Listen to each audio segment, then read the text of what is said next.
Welcome to GiViP, our visual profiler for distributed graph processing systems. In this video, we will describe the interface design, the controls that can be used to tune the visualization, and finally, we will show the heartbeat of a distributed algorithm. The interface is divided into 4 views. At the top left corner, we have the aggregation panel. In the top section, we have 3 sliders. These controls have impact both on the trend view and the frame view.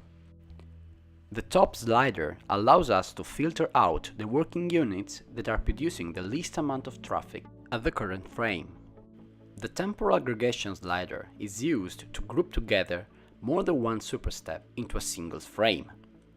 Finally, we can aggregate also based on hierarchy using the last slider. In the frame view, we depict the traffic load between pairs of computing units. To do so, we implemented an enhanced version of a core diagram. We use concentric circles to encode the hierarchy levels. Circle arcs representing workers or hosts in the same host or rack appear consecutively around the circle. The level depicted in the center of the core diagram is set from the hierarchy aggregation slider. The arcs belonging to the middle section are split into 2 intervals, one for the incoming traffic and one for the outgoing traffic. Edges are represented as ribbons. The size of each ribbon depends on the amount of traffic exchanged by the 2 ends of the ribbon.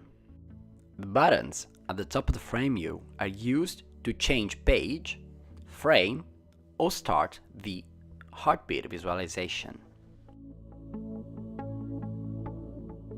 The cluster view depicts how the cluster is organized.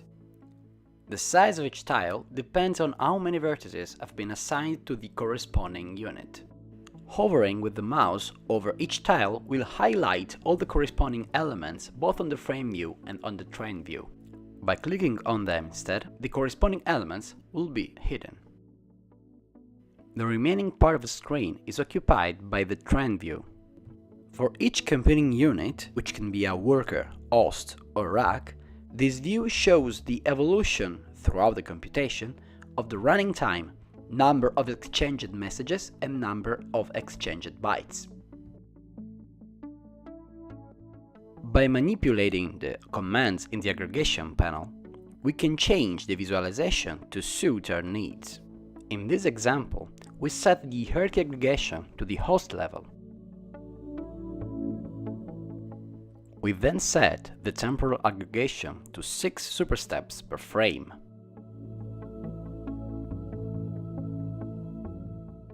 Finally, we choose to show only the 5 hosts with the highest traffic, hiding the rest. We close the running time and exchanged bytes trend view, and in this condition we're gonna show the heartbeat of a distributed shortest path algorithm.